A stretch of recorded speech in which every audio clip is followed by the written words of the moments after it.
Mark R with a $10 super chat. Any tips on entering the market confidently again after realizing some pretty big losses? I felt the burn from the truncated fifth wave we had. I'm not leaving the market. Just the dip shook me up a little bit. Yeah, for sure, for sure, for sure.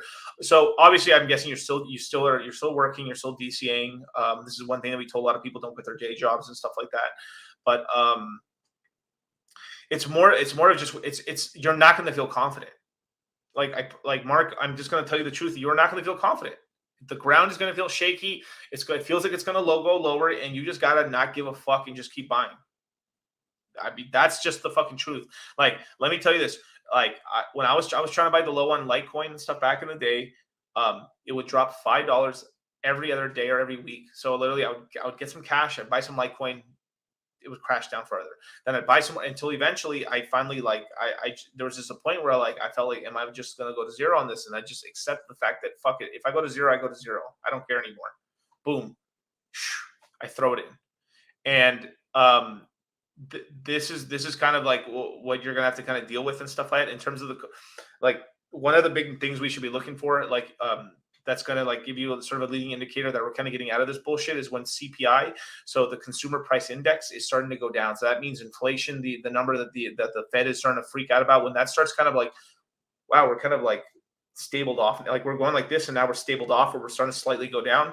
That's when we know pretty much the bottom is that's one of the indicators to know the bottom's very, very close to being in right there, as well as that the Fed will start kind of stop tightening down. As soon as that happens, the equities market will have a nice rally back up, because finally we're not getting shit on. But we're looking at key levels. Where obviously the crypto mindset course is going to be talking about all these levels and stuff like that. But Mark, it's just you're always going to it's just you're going to feel shaky about it. There's nothing, but you have to look at how much are these coins down.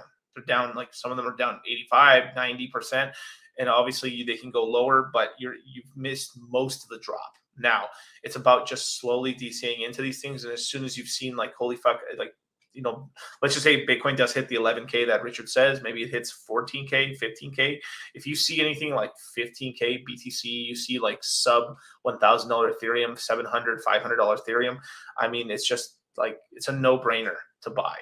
It doesn't matter, because it's a year, 2 years later, they'll be back. At the worst case, Ethereum will be back to $2,000, $3,000.